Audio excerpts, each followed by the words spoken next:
You're listening to the Options Insider Radio Network. For more quality options programs, visit www.theoptionsinsider.com or search for Options Insider Radio Network in your podcast provider of choice. Listeners can also access all of our programming through our mobile app, available in iTunes and on Google Play. Don't forget to follow along with your favorite programs and submit your own questions for the hosts at twitter.com/options, facebook.com/theoptionsinsider, or via questions at theoptionsinsider.com.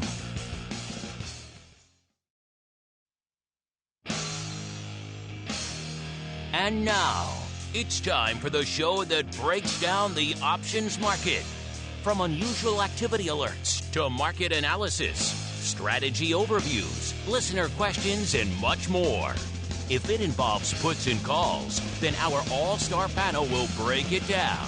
It's time to hit the Option Block with your host, Mark Longo from the Options Insider Media Group, and co-hosts Uncle Mike Tussaw from RCM Asset Management, Andrew the Rock Lobster Joe Venazzi from OptionFit.com, and Mark the Greasy Meatball Sebastian from OptionFit.com. The Option Block is brought to you by Fidelity Investments. Fidelity's Option Trade Builder tool can help you confidently build an options trade in 3 simple steps. Just choose a strategy, select a contract, and then review the benefits and risks of the trade. Learn more about Option Trade Builder at fidelity.com/options. Options trading entails significant risk and is not appropriate for all investors. Certain complex option strategies carry additional risk. Before trading options, contact Fidelity Investments by calling 800-544-5115 to receive a copy of the characteristics and risks of standardized options. Fidelity Brokerage Services, LLC, member NYSE SIPC. And now, get ready to hit the Option Block.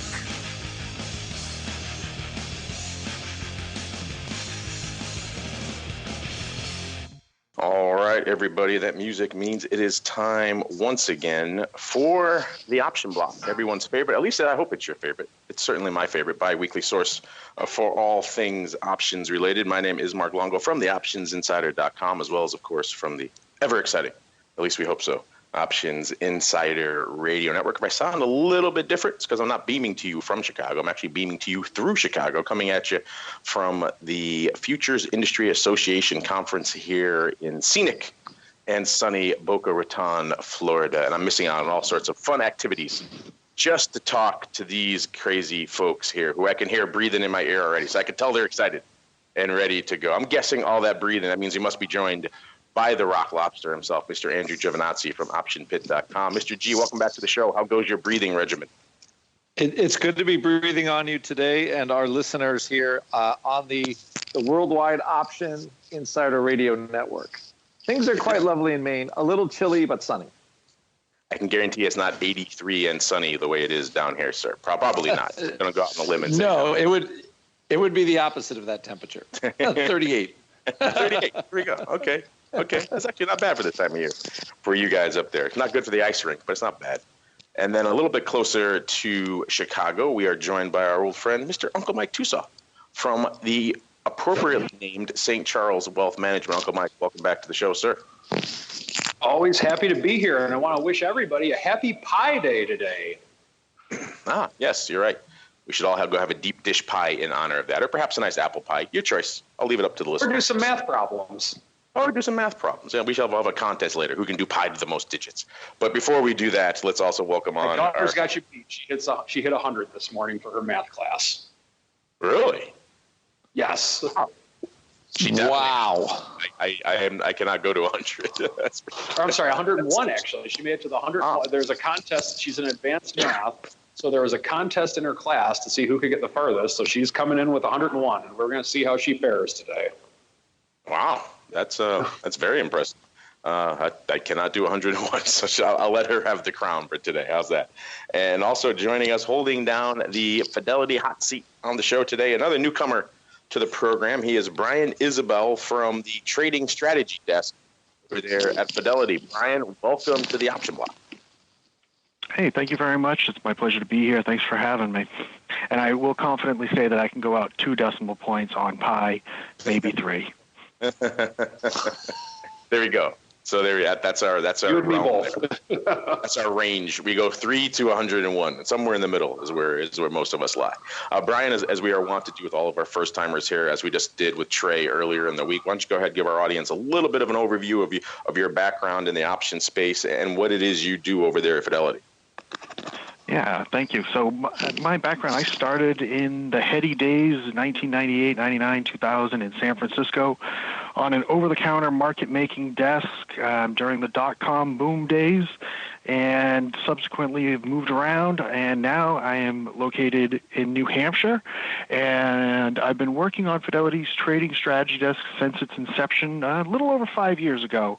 And what we do here at Fidelity is we help our clients to create their strategy, implement their strategy, and really help them use all the tools that are available to them, things like fundamental analysis, technical analysis, the option tools, and how they can use all of that information, put it together to come up with that strategy, implement it, monitor it, and make sure they're sticking to it. So the strategy desk is a pretty far-ranging thing. It's in Boston and New Hampshire. Where is it located? Where are the different locations for it? Yeah, it's pretty disparate. There's Merrimack, New Hampshire, Jacksonville, Florida, Westlake, Texas, and Salt Lake City, Utah. And there's only a few of us at each site. So the well-known options hotspots, you guys have them all covered. It's perfect. Yes. All right, with the team assembled, let's dive on into the trading block. It's time to break down the latest topics, trades, and trends in the world of options. It's time for the Trading Block. All right, everybody, welcome to the Trading Block. This is indeed the portion of the program where we break down, what the heck's going on, what the heck's trading. And as I mentioned earlier, I'm here at the FIA conference, so I haven't been nose to the grindstone on my screens here. Someone's falling off. Mr. Rocklaps, I think that's you. You're killing me here. You're doing something. Am I breathing? I think you're doing something. I don't know, but I'm going to guess it's the Rocklaps because why not? There you go. Just work on that. Work on those mute skills we've talked about before, sir. There. That's much better. Oh wow, I can hear myself think again. It's impressive. Looking at the major indices right now, it's kind of one of the rare, relatively quiet days we've seen in recent weeks. Seems like every day is usually a market sell-off or a market rally. Today, not much either, really. Everything is pretty much unched, slightly up, slightly down. Not a heck of a lot going on in terms of net overall index activity. Our old friend the VIX taking a relaxing break today as well. VIX cash getting low on the 13 handle range, off about 1.5 handles, even from our last show. So we'll see. I might be looking optimistic at this point for my volatility views prognostication tomorrow. But since it's your first time on the show, Brian, why don't we give you pride of place, sir? What is lighting up your tape? What is catching your eye in today's market activity? Yeah, so I was just taking a quick look at what Fidelity's customers were trading, and a couple things that I saw stand out that I thought were interesting. Roku today, one of the biggest traders here at Fidelity, and they were up about 131% going into yesterday. A couple of different analysts came out and said it might be hard to justify those lofty levels. Went down about 10% yesterday, and today right now it's back up almost 2%. So that's been an interesting story right there. So going from something new to something old, GE back in the news today. They were warning that 2019 was going to be a rough year, and interestingly enough, they are up about just shy of 3% on that bad news. I also noticed that Tesla was on the list again today with a couple new executives and a new Model Y coming out this evening. So some interesting things there. And of course, Boeing in the news all week. It's been really the lead story pretty much across every day. And obviously another one that Fidelity customers are trading pretty extensively. One other thing that I just kind of wanted to follow up on from Trey's discussion on Monday, he had mentioned that we were looking at the S&P 500 and it was stuck between the 200-day moving average and the 20-day moving average. Well, by the end of the day, it actually ended up crashing up above the 20-day moving average, and it's actually stayed up there above the 20 and above the 200 days since then. So you mentioned Tesla. It's one of the ones our audience likes to chat about, shall we say. Is that a big volume driver for you guys over there at Fidelity as well, or is it maybe only on sporadic days, or is it always in your top 10 over there? It's frequently in the top 10 over here for certain. As far as volume to us talking to clients about it, it's sporadic. It's usually event-driven is probably the best way to put it. And it seems like there's always an event for Tesla, right? So there's always some hype driving the train out there. So I guess it's always a reliable one in our top 10. We'll get to check to see a little bit later on if it's in the top 10 today. Oh, spoiler alert, it is. So we'll check in on that in a little bit. But first, let's keep going around the horn. Let's go out to scenic and sunny. Not quite as sunny as this, but still not bad, St. Charles. Uncle Mike, sir, what is lighting up your tape today? 2,800 has been passed. I've been talking about that on the show for quite a while now, and the 2,800 mark has been overtaken in the S&P. So that's one thing that's definitely lighting up my tape. Silver is actually down a little bit on the day, so we have a pullback going on with that. And I'm just kind of excited that I actually have something to talk about in terms of we're over a certain level that I've been talking about for quite a while now. That is a level you've kind of been, I think the charitable term is obsessed with. I would agree. It is. There are worse things to be obsessed with, I suppose. I would agree on that also. Mr. Rock Lobster, what is, aside from your VIX zones, what else is obsessing you these days? Well, you were giving Tusa a lot of room there for something snappy, and I wasn't. He didn't come back at me, And he didn't. He kind of. I gave him a chance. Hanging curveball. That's because I'm obsessed with how great the option block is. That's my obsession. Well said, sir. Well played. So, okay. What zone haven't we seen in 6 months? VIX zone. Zone -6, which is my favorite zone. Exactly. AKA zone 1. The bottom of the vol range, and we are AKA the least sexy of the zones. The least sexy of the zones. Funny enough, I find that zone to be one with some of the most opportunity, but we can leave that for another show. We should call this zone the monk, because it is not at all sexy. It is not sexy, and it don't move. The old VIX calculation actually is waffling around the 12 handle. So that's the first time I actually see 12 print for anything with VIX on it since September, I think. And I'm just going to say mildly confident here that we will hang around for a while until the Chinese and the Americans get together and say, oh, we got a trade deal. I have seen a little bit more information on that today, as far as they might sneak some language in about stealing American IP would be illegal. If that gets in, I think that kind of gets over the hump, and then they're going to be able to have some discussions, and then this whole trade thing maybe goes away, and then we could have a nice low 12 handle in the VIX. We got $1 trillion deficit. Nobody cares about that. We've got the ECB is back on the QE gravy train. We had kind of a sell-off on that last week, 17 VIX really fast. That went away like nothing. We have Tucson 2,800, and we're waiting for earnings to come out. Really, we've got now 3 weeks. Gosh, if nothing's happening when we're talking about the earnings, the next earnings cycle a month from now. So from a vol point of view, I think the vol's very sticky. Selling options is a very sloggy, long way to get your decay dollars coming in. It's just very low vol. It's moving real slow. There are some strategic trades you can do, like a relatively short term, but it's a hard thing to sell right now. And the fact that we're hanging out at 2,800, and then is it 27 or 29? 27 or 29. Some good news and relatively thin liquidity could bring us anywhere very fast at this point. So I think it's kind of it feels like a little knife edgy as far as the vol's so cheap. If you sell it, we get any kind of move. It could run you over. It could put tire tracks all over your back. So I find do you remember like in the summertime long ago, like the vol's coming in, not much is going on. And you're like, okay, I'm just going to sell some of these because I'm long too much. And I need to do something. Yeah, I need to do something.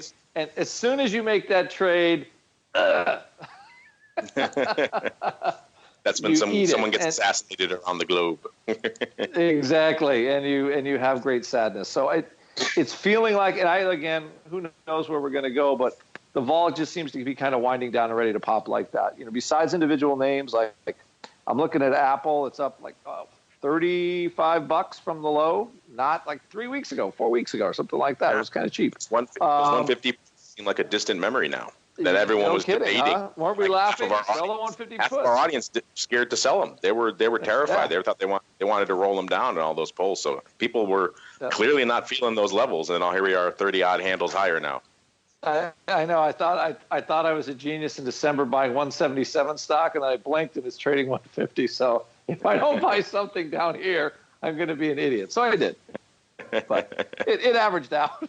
It was not very good for a long time. 162 is not bad level. Long enough. Yeah, not terrible. You just got to wait a while. 4 months. That's the nice thing with stock, right? You don't have that luxury with options, but with stock, everything becomes a long-term and hold, right? Exactly. Well, another thing with options is you absolutely have time to expiration. You don't have that with stock. But if you don't get all your action has to happen within the term, or you might as well not be trading options at all. So everybody, don't forget, you can have great ideas, but if you run out of time, it doesn't matter. So, and I know Tusaw addresses that all the time in his strategy block, but listen, time matters when it comes to options because they expire. There you go. That's that is my spiel for the day. Indeed. Let's see what is expiring. We're talking expiration. We're on that day. Let's see what we're coming up on it. What is lighting it up to the end of the week here? And these numbers are about an hour old. We compile them, listeners, so they've popped up a little bit undoubtedly since then. But coming into showtime here today, we saw the VIX just shy of 500,000 contracts, about 494,000 contracts. The ADV also right around 500,000 contracts, a little bit north of it. So VIX actually doing some decent paper on an otherwise fairly quiet day, which is kind of interesting. But again, we're seeing one of the few places we're seeing some actual movement is in the volatility side, so maybe not that surprising. SPY doing about 780,000 contracts. ADV is 2.5 million, so pretty light out there. SPX, similar story, 366,000 contracts. ADV about 1.2 million. The Q, so out in the NASDAQ land, about 250,000 contracts, about 650 is the ADV out there. So another light day, about a third, a little less, a little more, I should say, as well. And then Russell, aka IWM, doing only 73,000 contracts. 350 is the ADV out there. So another one fairly light out there. Let's look to the individual equities, see what's lighting it up on the options tape. Let's start at number 10, NVIDIA. Again, this shows you how light things were this morning, listeners. 80,000 gets you in the top 10 today. So it's a pretty light day. NVIDIA, 80,000. Our old friend Tesla, just talking about them, always find a way to make themselves into the top 10. Number 9, 85,000. Number 8, Twitter. Don't see Twitter in the top 10 a lot, so something must be afoot out there. We'll have to go check later. Twitter, 86,000 contracts on the tape for number 8. Number 7, good old AMAT. I haven't talked to AMAT in a while either. 126,000. Number 6, good old Boeing. 129,000 contracts. Number 5, AMD. About 175,000 contracts on the tape. Number 4, Facebook. 183,000. Number 3, good old GE. Another one that's lighting it up a lot these days. I think we'll be talking about them in a little bit. Spoiler there. 185,000 for GE. Number 2, Snap. $1.86 on the tape. Snap does have earnings, I believe, after the bell. Maybe talking about them in a little bit as well. We'll see. And number 1, once again, Apple, 203,000 contracts. Looking at what is biased here, let's see. Actually, it's Snap going into earnings with about 80% of the paper going on the call side of the tape. So they're leading the charge in terms of bias. But Apple also pretty biased as well. Nearly 70% of the paper today. Mr. Rocklops, are you buying some calls on Apple? Because it seems like everybody else is. Not yet, but it's starting to get tempting because I see 183 and I go, what's the closest number to 183? 200. 200 is the next big number. So I'm like, okay. I don't know. It feels like a layup before the summertime because everybody's like, oh, all that stuff that happened in December didn't happen. So just forget about all that stuff. Forget about all that nonsense. Brian, I just listed the top 10 and some of the indice volume as well. Does that kind of line up, jive with what you're seeing at Fidelity? Or are there any strange spikes? Sometimes, the brokerage firms, I always like to ask, because sometimes they have interesting pockets of liquidity that we don't see elsewhere. Anything you guys are seeing that maybe is that a surprise to you, or are those numbers kind of in line with what you expected? Not really a surprise at all. Pretty much similar to what I'm seeing here, almost the exact same thing, pretty much across the board. So I think at least today, the Fidelity customers are pretty much right in line with the general numbers. There you go. So sometimes things are especially on a day like today where things aren't exactly blowing the doors off, is when we usually see things lining up, and that's exactly what we're seeing. Let's keep on rolling into the odd block, and then we could see if we could maybe throw a few curveballs our way.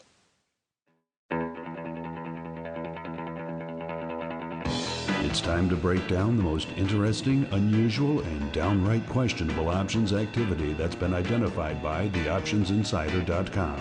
It's time for the Odd Block.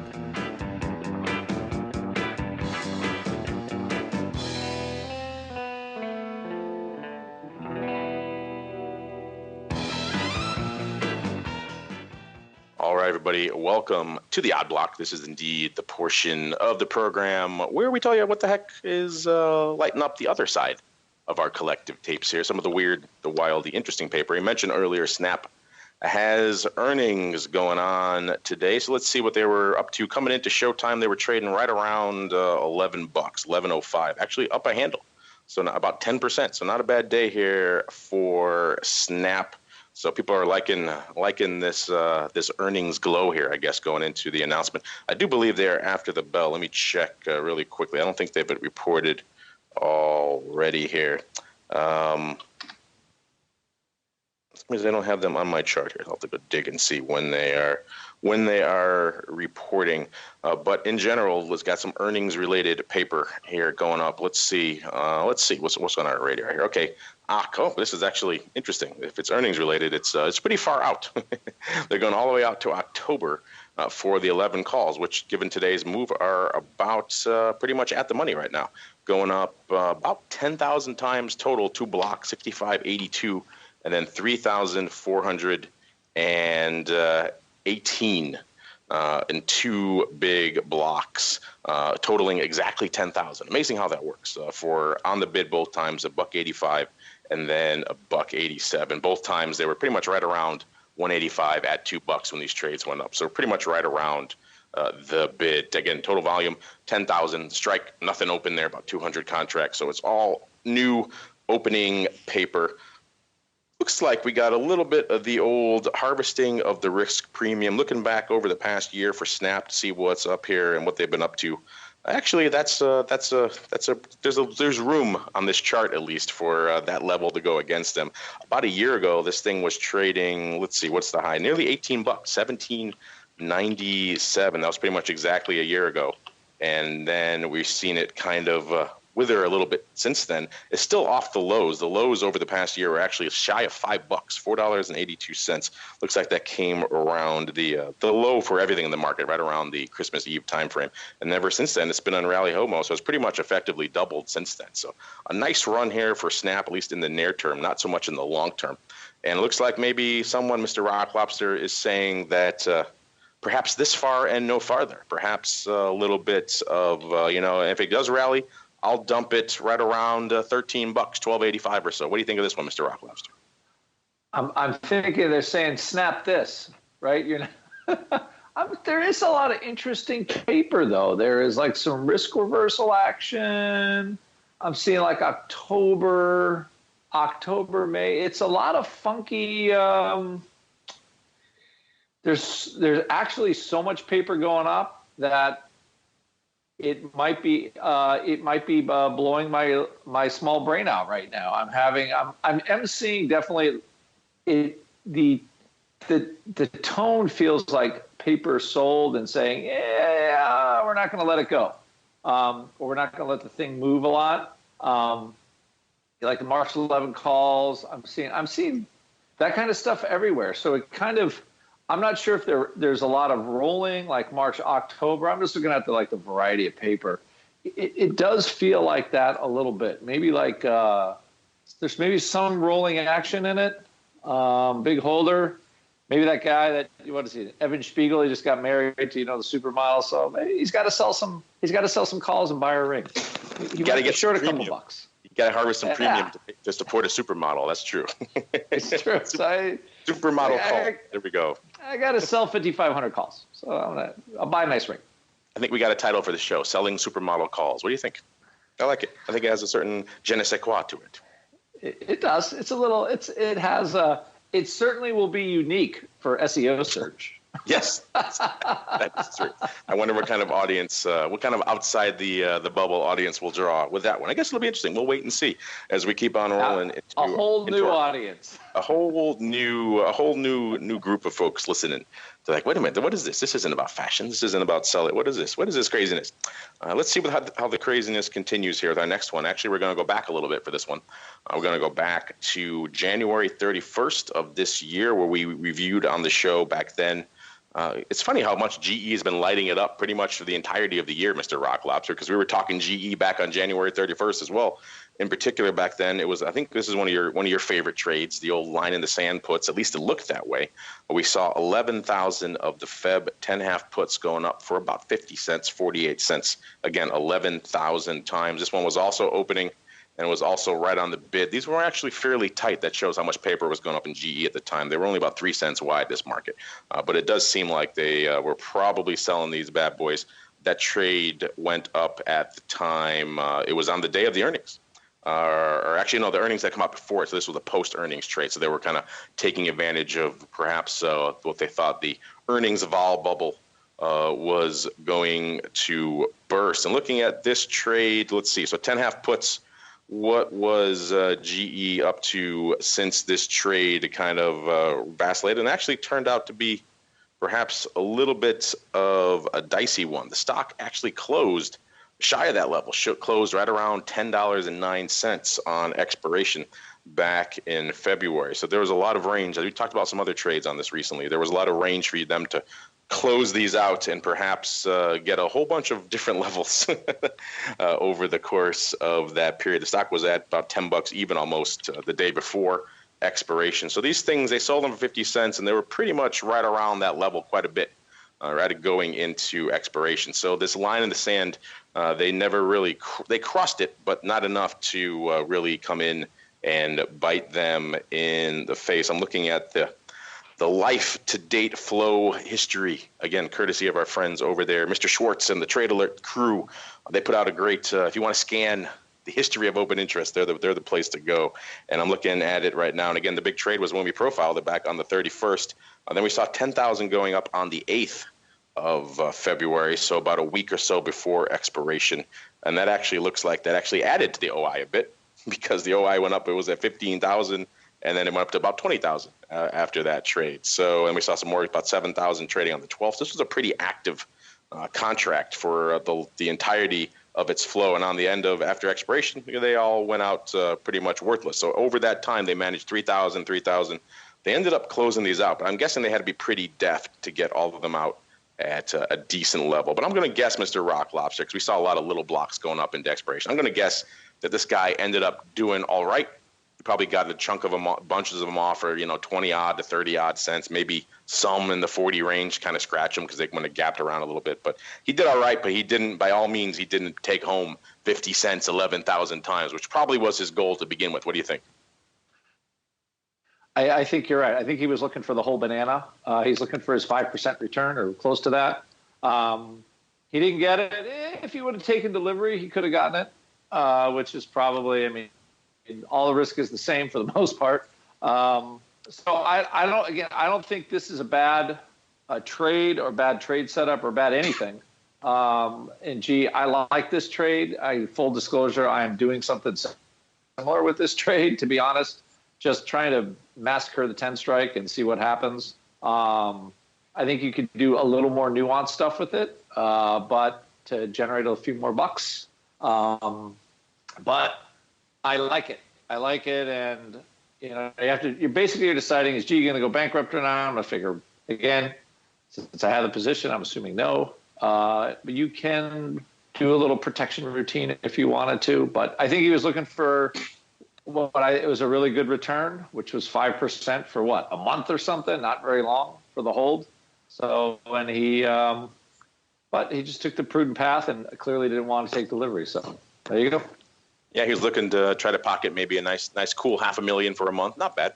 And they ended up having to do probably a lot more work than he planned and a lot more stress than he planned. And he probably ended up taking maybe low six figures on this one home after a lot of deft maneuvering. But it took some work to get that. And it certainly wasn't by any means what he was probably targeting when this trade started out. Let's see, another one. Let's see if we can, this one, our third one here and final one, can buck the trend here. This is another line in the sand put going up here, this time in good old, what is this? SunPower, ticker symbol SPWR. We reviewed this. Excuse me. Still got a little bit of a cold, as you can see, listeners. The 85-degree weather somehow doesn't cure it. Amazing. Maybe all the cigars will help. The January 24th is when we talked about these on the show last. At the time, we highlighted someone coming in. Looks like they were drawing a line in the sand again in these SunPower puts on the 5 strike. The March 5 puts 10,000 times even for 31 cents. So looking to harvest out a little, about 300K, 310K. Not bad for a month and change worth of work. Let's see. This was all opening done on the Amex on the bid. These were surprisingly tight as well. Mr. Rocklopster, are you typing in my ear again, sir? Is that you? What are you typing to me? No. I was about to, but no. Let's see. We got rogue typing going on here on the show today. But let's go here to these puts. January 24th puts, they were 10,000 times. March 5th, 31 cents. And looks like this one, Mr. Rocklopster, not a lot of nuance needed for this one. This one pretty much worked out. The stock was at about 5.5 when he put these up, and it pretty much has rallied about $1 ever since. So it pretty much never looked back. Ever since he put this trade on, it's been in rally ho mode. Coming into today, right now, SunPower is right about 6.5. It just dropped a little bit below it, off about 7 cents today. But still, it's pretty much $1 north of where it was. So these 5 puts never really came into any sort of risk. He took his 31 cents and he took it the whole way home. OI still open as of today, so no surprise. Why would he close these out, Mr. Rocklopster? They're so far away. What could possibly happen? 12,000 of these still open right now. It's actually the largest open position in SPWR right now. So he opened them on the 24th. He had some auspicious timing when it came to the direction of the underlying. Oh, something's crashing around here. That's the fun of doing things at conferences, listeners. You get some fun ambient noise. And they're still open as of today. So Mr. Rocklopster looks like this guy hit a nice, I won't call this a home run, but a nice power double, let's say, taking home 310,000 for a month's work. What do you say? Enough to buy a nice Ferrari, at least a good used that'll one. Do.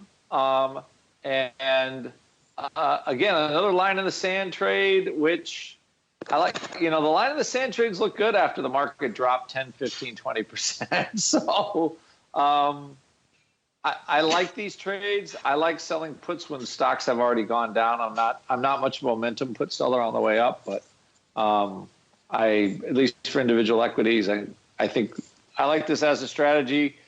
These SunPower semiconductor solar stocks are always, they're either zero or something. So as a trade idea, I like it, although this sector gives me the willies a little bit, but it's $5. Where's it going? It's already $5. Can't go down any lower than $5, can it? What could possibly happen? What could go wrong with that? What could possibly happen? Interesting stuff afoot here. Let's see if we can keep the interest alive with a little bit of your listener mail in the mail block. It's time to take your seat on the All-Star panel as we read your emails, tweets, Facebook messages, website comments, and much more. It's time for the Mail Block. All right, everybody. Welcome to the Mail Block, actually, the portion of the show where you guys take the reins with your questions, your comments, all that fun stuff that we like to answer whenever possible here on the old program. Let's kick things off, paying off our question of the week. Just expired earlier in the week. We asked you guys, this is kind of appropriate. I'm down here at an industry conference this week, so we thought we'd ask you guys, at the beginning of the year we asked you, after coming off the record year that was 2019, $5.1 billion options contracts. We said, hey, can we do that again in 2019? You think we can, or is that a bridge too far? Overwhelmingly, you guys back in January, so about 75%, I believe, said that yes, we are going to blow the doors off it, which that seemed a little bit, shall we say, overconfident to me. I hope that's the case, and now we've seen, I think Mr. Rocklapser was on the negative tip. Mr. Uncle Mike, as he usually is, it was on the positive side. We haven't had a chance. We haven't get Brian a chance to weigh in, so he just joined us. Maybe we'll give him a chance to weigh in a little bit today and get his perspective on this. But let's see what your perspective was. We asked you again after 2 months reporting now, January and February, both decent volume months, but both well below their levels in 2018. We thought we'd ask you again, hey, what do you think now? 2 months under our belt. You're still young, but do you think we can do it? And so, yes, yet again, you guys were overwhelmingly positive, 72% this time. So not quite as high as last time, but only about 3% off saying yes only, and 28% saying no. So fascinating. You guys are optimistic. Hey, I hope you're right. Of course, bear in mind when you're saying those levels, that means we got to factor in something like February of last year is going to have to happen again. Something like October is going to have to happen again. Something like the trade war is going to have to keep going, and maybe a government shutdown. Throw in a few other things in the mix to keep the vol going, keep the volume going, because quiet tranquility and volume records usually don't go hand in hand. So pick your poison there. You want a lot of vol, a lot of action, or do you want to maybe be able to sleep at night? I guess it depends. If you want to sleep at night, I guess you call Uncle Mike and he'll roll your puts for you. But Brian, we haven't had a chance to get your thoughts on this. I'm curious. This has kind of been an ongoing topic of discussion here on the network. Is kind of just a general outlook for volume and volatility. Obviously, last year was a record options year for the industry. I'm sure it was probably a record year for Fidelity as well. Do you share the optimism of our audience going forward? Do you think 2019 could be another record year, or is that just a bridge too far in your opinion?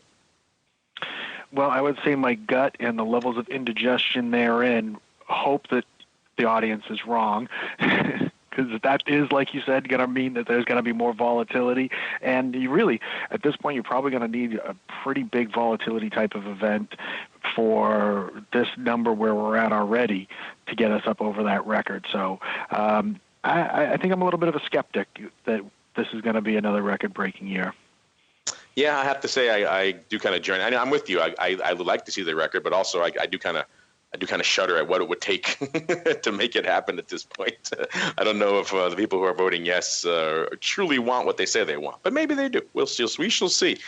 Speaking of wanting things, we like a lot of your listener questions. It's fun to get some now that we have the Fidelity hot seat rolling here on the show. It's fun to get some feedback and some questions directly from the Fidelity clientele. And Brian, you sent in one today, which is a popular one. I've joked on the show in the past that I don't even need to look at my calendar. I don't even need to know what time of year, what day it is. I can just check our email, the listener mail email here. And when we start getting the questions about calls and SPY, then I know it's SPY dividend time. That's how I could tell, because they come in like clockwork 4 times a year.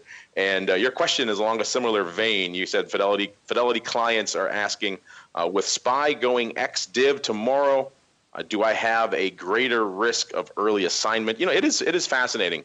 People love SPY. They trade it all the time. They just think of it as this kind of, nice little index they put in their portfolio, and they forget. They set it and forget it. They use covered calls against it. They forget that it has a dividend, like any sort of in traditional equity. So it's interesting time. Brian, obviously you guys are getting this call a lot right now over there at the strategy desk. What are you counseling people over there when it comes to SPY and the dividends and the risks therein? So, yeah, this is extremely popular this time of year. One of the things about the SPY, like you said, it's not as much set it and forget it as people would like to think it is. It does have a dividend, and unfortunately, you don't know what it's going to be until basically they're paying it out. It's not like another normal company that tells you, hey, this is what the dividend is going to be, and you can do a little bit better planning. So it does add a little extra difficulty to it. But the reality is anytime you sell an option contract, you can be assigned at any time.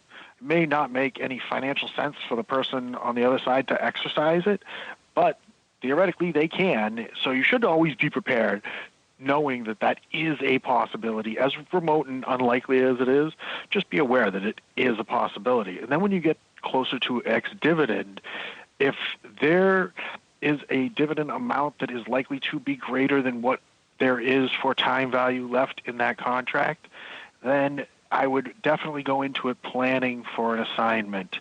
It's not a guarantee, but the likelihood is if someone is going to lose 25 cents for time value to pick up 50 cents for a dividend, it's pretty likely that they're going to take the 50 cents over the 25, right? So keep that in mind. Be aware of what the dividend amount is, and if your time value is less than that, you have a pretty good likelihood of being assigned. So go into it thinking that that's going to happen, or close it out so that you don't have to worry about it. You know, it's such a regular, frequent question. Have you guys maybe you guys do this already? I don't know. Maybe you guys thought about maybe just this time of year, 4 times a year, you just put out a little notice to all the short call players on Fidelity, and maybe just all option traders of Fidelity in general, saying, hey, anyone has SPY position, saying, hey, X div is coming up. Just here's a little overview of what that means. Have you guys thought about that? So I'm not in the group that does those sort of things, but I think it's a great idea. I think the reality is because the SPY dividend's not official and it doesn't get officially announced basically until it comes out, we can't necessarily say, hey, this is going to be this or that because it's not official. So that does put a little bit of a complication in there. But I think it would be a great idea for us to just put out a blast out a note that says, hey, it's coming up. It's likely to be, or it could be on this particular day. Just be aware of it, just to get people's heads back in the game and thinking about that's something that has some potential ramifications for them. Well, Brian, I just promoted you. You are now the guy who's officially in charge of that, so you can make all that stuff happen over there from Scenic and Sunny. So I'm sure I'll get some calls from Fidelity. What have you done? Let's see. Before I get you in more trouble, Brian, Mr. Rock Lobster, Mr. Uncle Mike, we talked about this issue before. It's kind of, again, this time of year, 4 times a year, we get these questions roughly. We've kind of hit on it. I think we had a listener question a couple of weeks ago about a similar topic. Anything either of you want to add to the recurring subject that is the SPY dividend and the risks and intricacies hidden therein? Yeah, don't let it happen to you. That's the main thing, if you can help it. I think that if it... Go ahead, Andrew.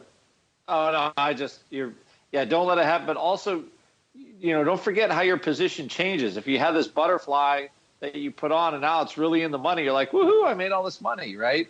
But all of a sudden your short call is now $5 in the money. If it's SPY, you just, like I say, look on the other side of the strike. So if you're short a call, look at the put on the same strike. If the put's worth less than the dividend, your chances of being assigned are like 99%. So, or higher. For people, I think one of the biggest things, they just forget that their position, like their long call spread or their fly or something, goes in the money and they forget. And when you forget, you're going to be assigned. The risk doesn't change for you. However, the margin will. So just be aware of that.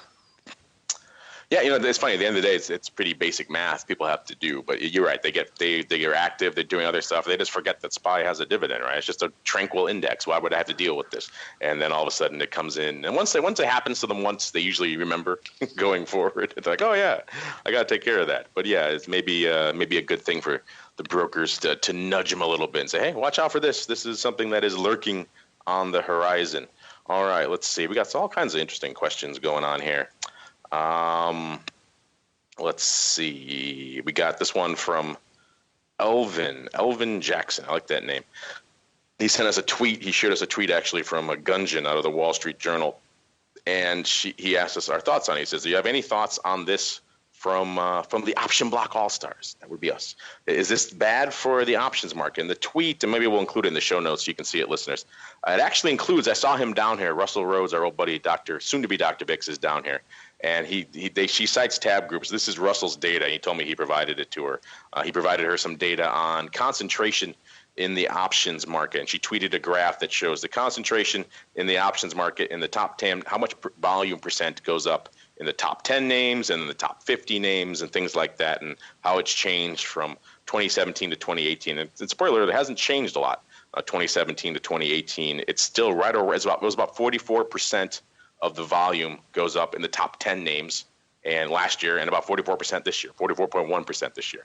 So that bit hasn't changed. If you add in the numbers 11 to 50, so the names 11 through 50, so you're talking out to the top 50, now you're talking an additional about 24%.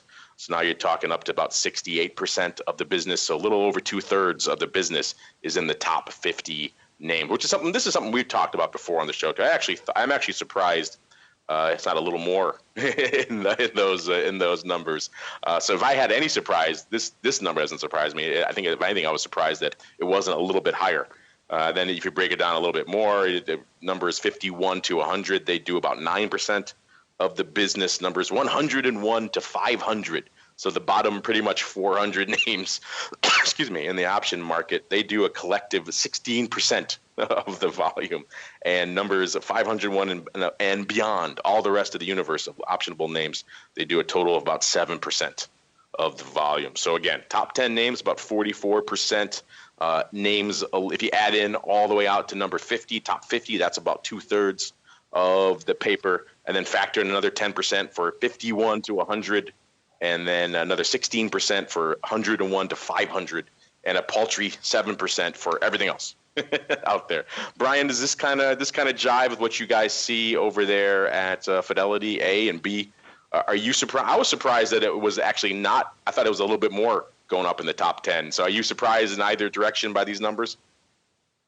So I hate to be a little nitpicky, but I'm wondering if when they say top 10 names, are they including things like SPY, and are they including the Qs, or is it just individual stocks? Because if it's including, index replicating ETFs, I would definitely be on the same boat as you, thinking that it would actually be even higher than these numbers.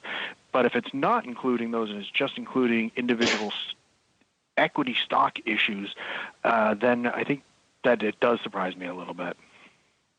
Yeah, I'll have to look. Actually, this is Russell's data as he's floating around here. I'll see if I can go grab Dr. Bix and ask him. I'll tell him that you, Brian, at Fidelity, were questioning his data. No, I'm just kidding. I was questioning it. I've met Russell a couple times.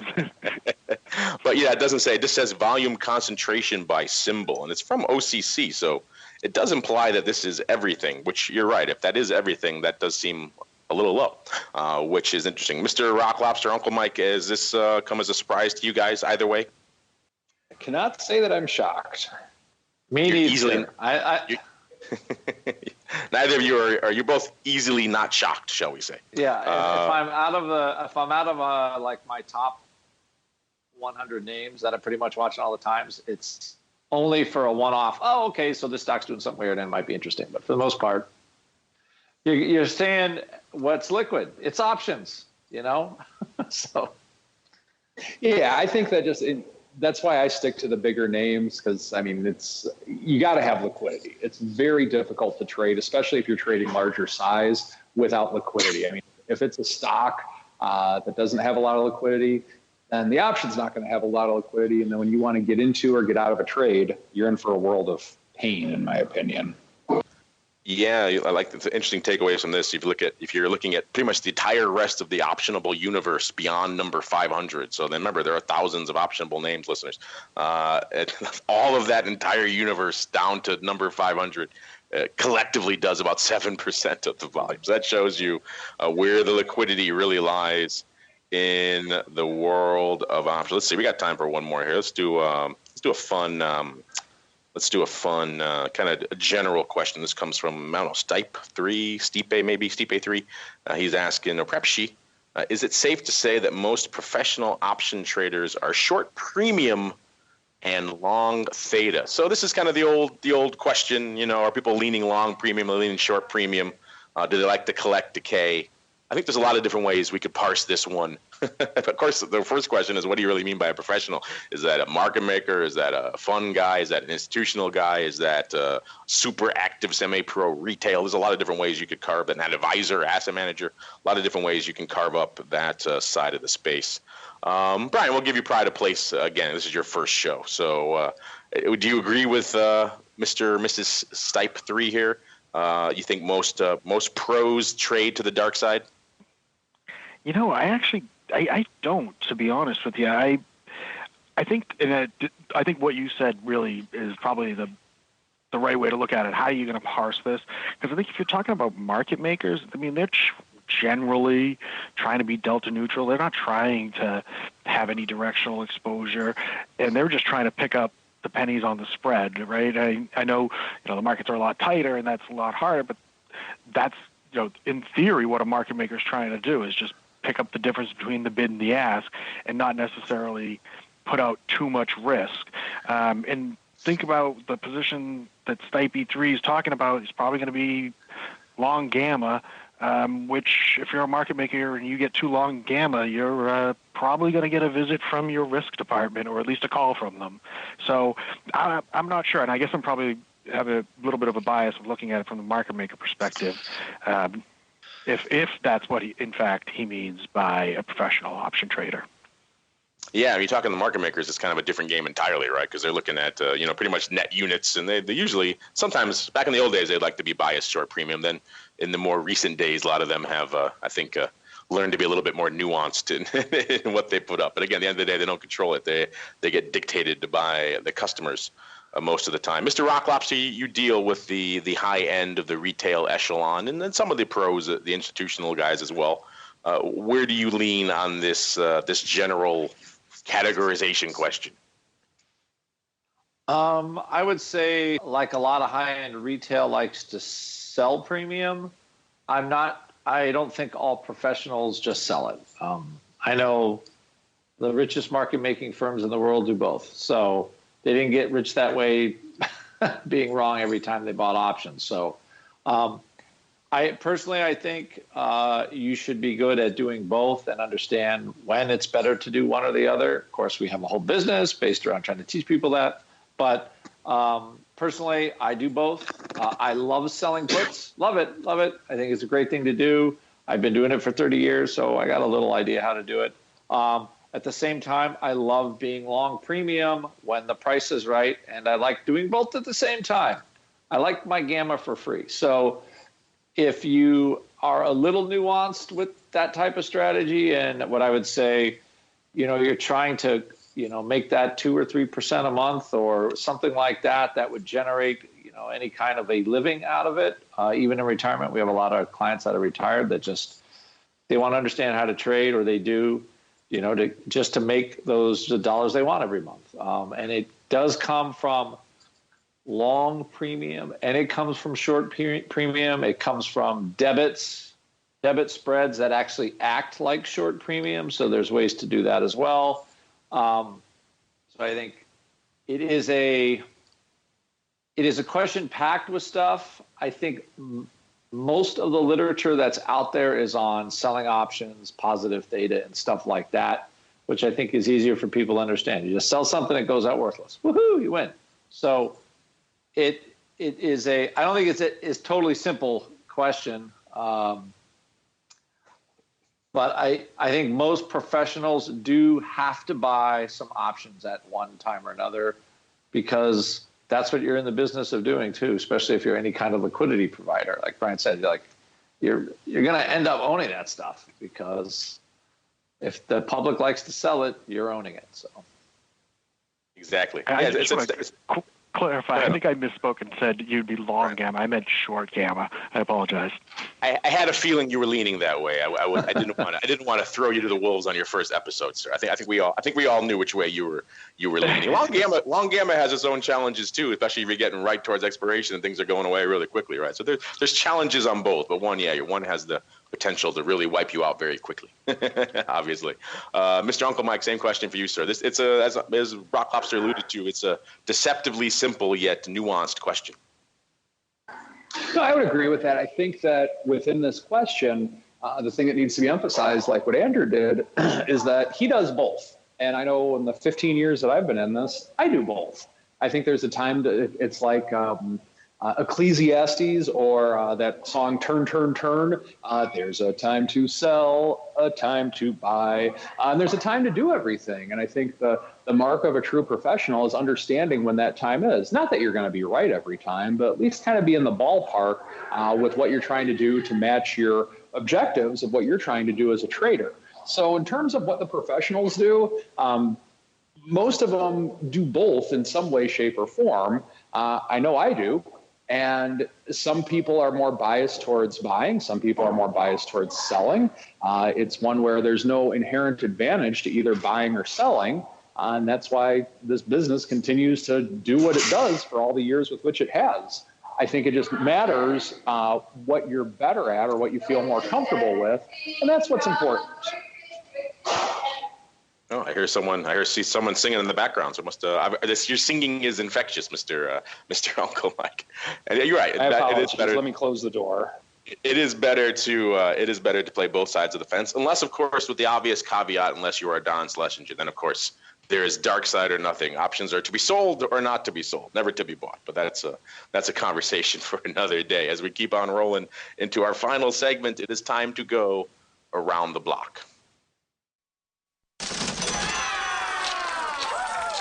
It's time to tell you what we'll be watching on our trading screens until the next episode. It's time for Around the Block. All right, everybody, welcome to Around the Block, the portion of the show where we tell you what we keep an eye on for the rest of this week into the weekend. I mentioned some earnings at the top of the show. We had some before the bell. We had Uncle Mike's favorite, Dollar General. So hopefully he put out his shopping list before those earnings so they could be accurately priced into the results. Also, after the bell today, got some names. Got Adobe. They've announced they recently think they're shutting down Shockwave, probably a little overdue. So interesting stuff going on there. Turtle Beach making all those interesting headsets and peripherals. Oracle, another big one popping off after the bell out there today. Also got Broadcom today after the bell as well. And for the ladies out there, you got Ulta, the makeup boutique. So a lot of interesting stuff. So, earnings season not quite done yet. Still some surprises left in store for us here. Let's said, Mr. Brian here for your first show. What is it you want to leave our listeners with in terms of what you're keeping an eye on for the rest of the week and into the weekend until the next time we can all gather here together on Monday, sir? I'll just be watching out for the numbers coming out tomorrow, the big economic numbers.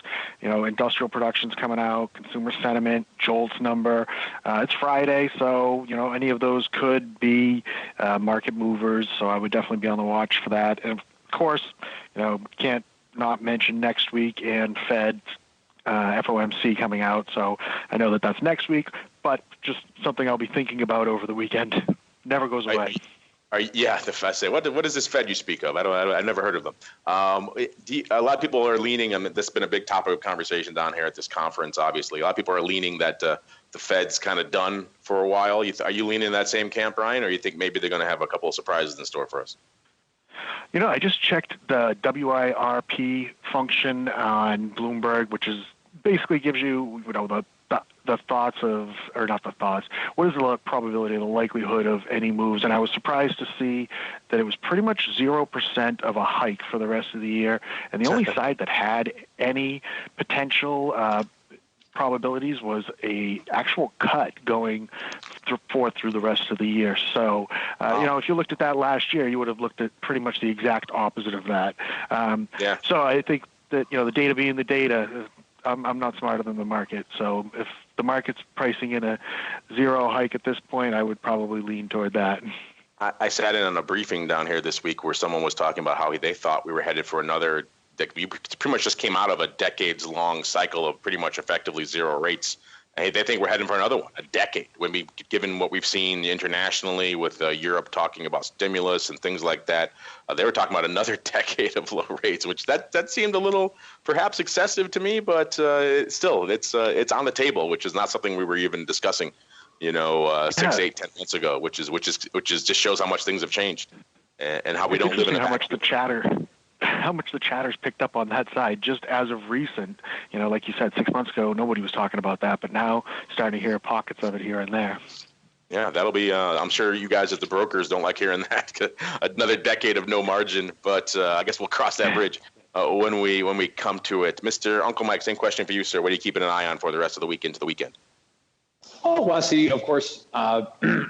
continue to watch the 2,800 mark, continue to watch seeing what's going on with China. And so, no, I did not put my shopping list out for Dollar General. So the earnings may be skewed. Of course, that's a total joke. But with all that being said, I think ultimately the next number that I'm watching on the S&P is, can we make it to the 2,900 mark? I think that's really, truly the next level of resistance right now, and will 2,800 act as a support in case we test it again? So we don't have a lot going on. Overall, the fact that, like we were saying at the beginning of the show, how we're talking about earnings a month away shows what's actually happening in this marketplace. So that is what we're watching at St. Charles Wealth. Uncle Mike, you should have put out your shopping list, because it looks like the market not liking what Dollar General is putting out. They closed right around 120 and a half or so. They were pricing in, looks like about $6.35, and they delivered almost 2x that, over $11 to the downside. So the market not liking. See, you put out your list. You put out your list, Uncle Mike. You could have prevented all this, and instead here we have the wreckage that is now Dollar General left in your wake. Same question for you, Mr. Rock Lobster. Take us home here. What is on your radar for the rest of the week into the weekend?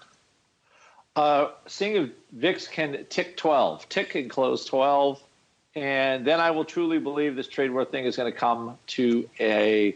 I'm not going to say speedy conclusion because it's been a year. But some kind of conclusion, and we can go on. The fact that rates are nothing and we're piling up debt, nobody cares. So what the heck? We'll see how long it can last.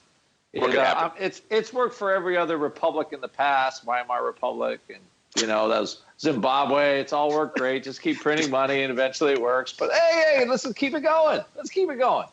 Did you just invoke the Weimar Republic on my show, sir? I had to. You know what? I'm only going to say it once. I'll say it just once a year, because I'd sound like Cassandra if I said it every week. So I'm not going to say it. I'll just once a year. You're going to tell me about wheelbarrows full of Deutschmarks to buy bread, then I'm hanging up on you right now. So. Or you can just go to Venezuela. It works there too. Yes, there you go. It applies universally. Unfortunately, listeners, that means we come to the end, though. Whenever the Weimar Republic is invoked, that means we come to the end of the program. But before we go and go back around the horn, Brian, you did it. You survived your first show. Well done. So in celebration of that, I'll let you run off first here. If the listeners are interested, they want to learn more, they want to kick the tires over there at Fidelity, maybe they want to reach out to you guys at the trading strategy desk. Where should they go? What should they do, Brian? So they can go right online, Fidelity.com. They can go to the Learning Center. There they can find any of the upcoming webinars that we're doing, any of the coaching sessions we do, anywhere from 1 to 3 coaching sessions, small group sessions, essentially online, virtually, every single day. So every day the market's open, at least I should say. Of course, they can always give us a call here at Fidelity. We're here, the trading strategy desk, any day that the market's open, 8 a.m. to 5 p.m. They can always ask to speak to us, and we can discuss their situation with them one-on-one. And, of course, they can always go online and schedule an individual appointment with us as well. Oh, they can even get individual appointments. Wow, look at that. So, yeah, listeners, if you're a Fidelity client and you're not taking advantage of it, you're silly. It's an interesting offering. You guys should be taking advantage of it over there. The Trading Strategy Desk, only for Fidelity customers. So head on over there and let Brian know you heard him on the show. I'm sure he'll have fun with that. And Andrew, if I want to learn more about how I deal with this monk zone of the VIX, where should I go? What should I do? You can go over to our website and then go to our store and say VIX Made Easy. Learn how VIX works, how to trade VIX. All of our customers seem to like it. Also, our master class, just because you can say master class. We'll start next week on using options for hedging and helping increase yield for the long term. Portfolio management, long-term trades. Like, what do I do with Boeing down $75? What's a good option trade? Stuff like that. So that will be the master class. You can also pick up the CE credit. We got CE credit now for the course. So if you're a registered investment advisor and you want to learn all kinds of stuff about options you never knew, you can take the CE course, get credit, pay me, make me super happy, so I can stay here on the show and keep talking about options, which, of course, I love to do. It's all about paying the Rock Lobster at the end of the day. I'm telling you, this Zone 1, the monk, I think you're onto something there, or someone genius onto something, I should say. The monk zone, the monk zone. Yeah, Zone 1, the monk. Zone 2, the, I don't know, we'll get some other ones. The harlot. There we go. Getting a little more sexy. How about that?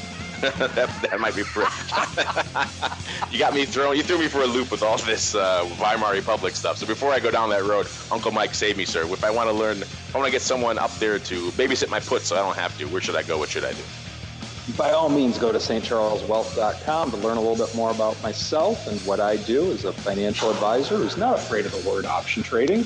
Also, if you are in the St. Charles area on April 11th, we are going to have the St. Charles Investment Club meeting at my office. We're up to around 100 members now in the St. Charles Investment Club. So if you're in town, stop by. For more information on that, you can go to meetup.com and search St. Charles Investment Club if you are in the area, of course. All right, of course, check them out. Click on the Fox and see what sort of fun adventures lie therein. And on behalf of Uncle Mike and the Rock Lobster and Brian, who's nicknameless, we'll see what we can do about that. And indeed myself, I want to thank all of you out there for downloading, streaming, subscribing, for all the fun stuff that you do, sending in questions. Keep them coming, and we'll see you back here tomorrow for Volatility Views. Otherwise, we'll see you back here for this show on Monday for more of the Option Block.